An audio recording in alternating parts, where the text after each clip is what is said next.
La casa del eco roto. Episodio 6. El circular de la culpa. El bloque de piedra negra descendía sin ruido, guiado por cadenas oxidadas ocultas en las vigas del techo. No era un mecanismo de tortura, sino un sellador. Un peso muerto de cientos de kilos, dirigido directamente a la boca del pozo. Elena Medina había activado el dispositivo final de la casa cobre. El método que Daniel Medina había diseñado para terminar el ciclo del terror. O, como Hugo Vélez ahora entendía, el método para perpetuarlo.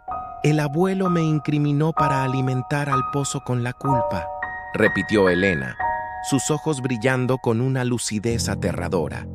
Pero al entrar, al confrontar mi memoria, el pozo me liberó. Me mostró que el verdadero coleccionista, el que imitó los patrones de ese cráneo antiguo, fue Arturo. Hugo procesó la información.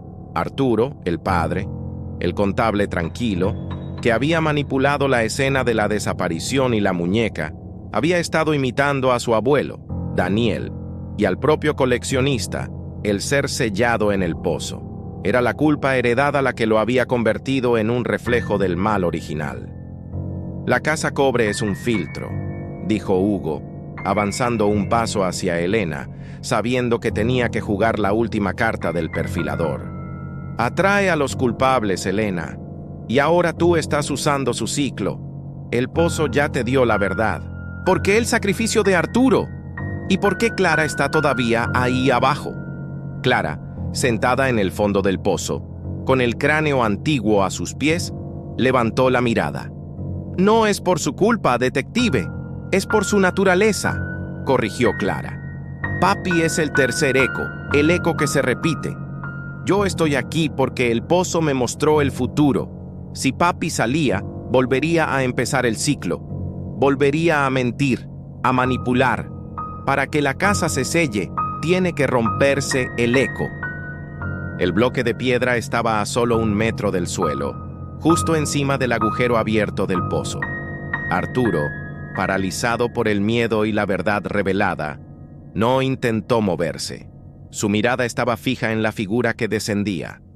No, Elena, él no puede entrar, intervino Hugo, la muñeca de madera aún caliente en su mano. Si el pozo necesita el recuerdo de la culpa más fuerte, ese soy yo. Yo tengo la muñeca. Yo toqué el activador. Y mi recuerdo del error en la capital es más fuerte que la mentira de Arturo. Hugo extendió la mano con la muñeca hacia el pozo. Mírame, Clara. Mírame, Elena. El pozo me mostró mi reflejo condecorado. Me dio la tentación de volver a mi vieja vida, a mi vieja culpa.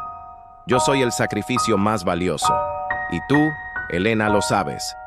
El pozo te liberó, pero te mintió sobre quién debe sellarse. Elena sonrió con tristeza. El pozo no miente, detective. Solo exige, y no puede llevarse a quien no pertenece a esta casa. El pozo se alimenta de los Medina, de los que heredaron la culpa. Tú eres un turista de la culpa. Arturo es la estirpe. El bloque de piedra se detuvo, dejando un espacio de medio metro entre él y el cemento. Clara, en el fondo del pozo, apuntó con su dedo al cráneo antiguo. El coleccionista. El abuelo no lo mató, lo encerró. Él no muere, solo duerme, y se despierta con la culpa. Clara se giró y miró a Hugo. El pozo te eligió como mensajero por tu talento, detective. El talento de ver patrones en la oscuridad. Te eligió para que nos ayudaras a ver el patrón de la casa cobre. El patrón. Hugo lo vio. La casa era un circuito. El abuelo Daniel lo diseñó. La mentira se sembraba en Elena. La culpa se heredaba en Arturo. Y Clara, la última de la línea, era la llave. El pozo no se va a cerrar con el bloque de piedra, se va a cerrar con un nombre, susurró Hugo. El nombre de quien hizo el último recuento, la última persona que escribió el ciclo en el diario.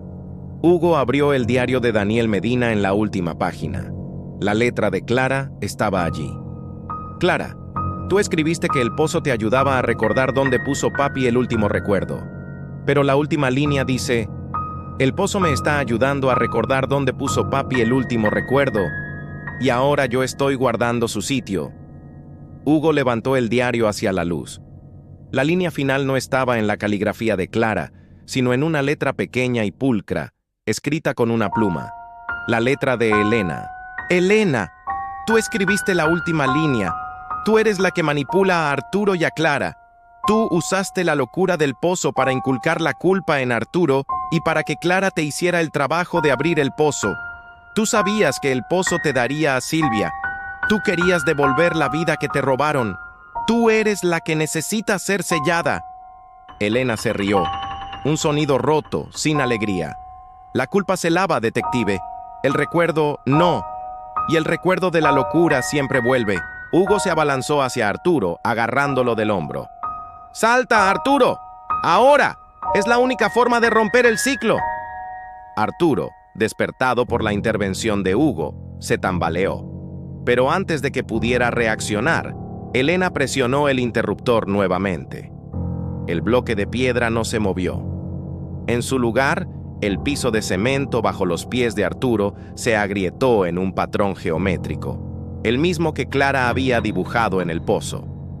El piso se abrió como una boca, y Arturo cayó en la oscuridad. El sonido fue ahogado como un golpe de tierra húmeda. El piso se cerró con un chasquido. La casa cobre había reclamado a su heredero. Hugo se giró hacia Elena y Clara, sintiendo un vórtice de rabia y vacío. El pozo estaba cerrado, el ciclo roto, o eso parecía.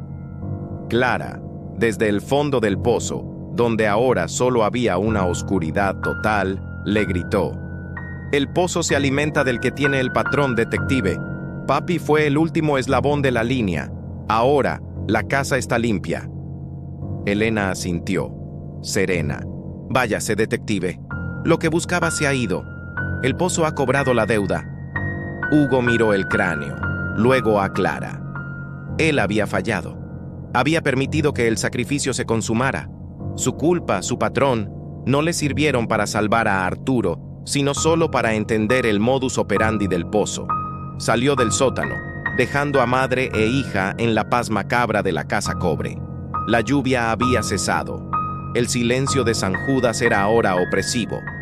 Hugo subió a su patrulla. El caso estaba cerrado, pero el perfil estaba roto. Encendió el motor, se detuvo frente a la casa cobre.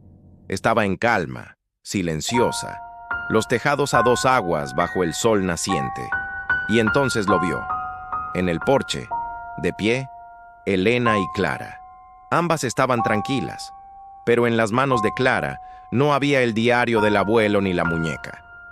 Había una pica de jardinería, la misma que Arturo había usado, y con ella, Clara estaba raspando el escalón de piedra.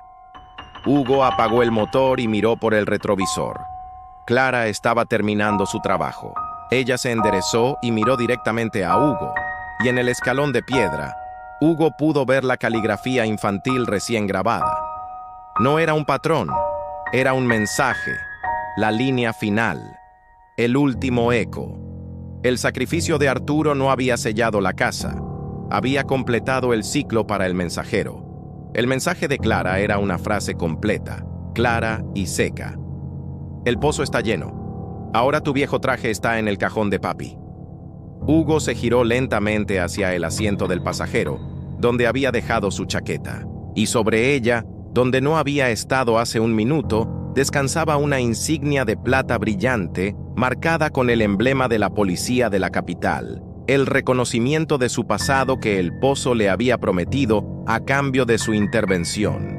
Si esta historia te puso los nervios de punta, dale un me gusta al video. Escríbenos en los comentarios qué habrías hecho tú en esta situación. Comparte este video con alguien que ama el terror. Y recuerda suscribirte a No Mires Atrás para más historias cada noche. ¿No creerás lo que realmente esconden estas historias? Link en la descripción.